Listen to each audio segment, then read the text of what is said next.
Hey everyone, welcome back to the channel. Today I'm gonna show you how to fix not playing on Spotify PC.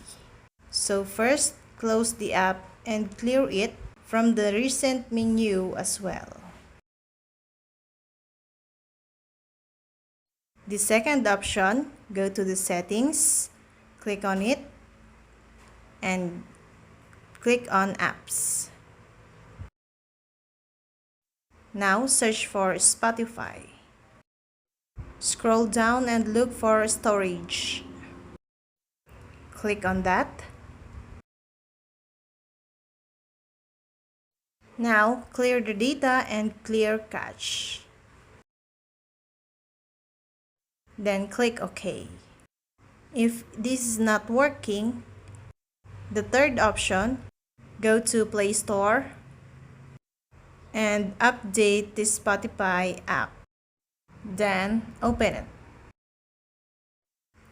Now, the last option is to restart your phone. And that's all. I hope this video helped you guys. For more videos, subscribe to our YouTube channel. Thank you for watching. See you again.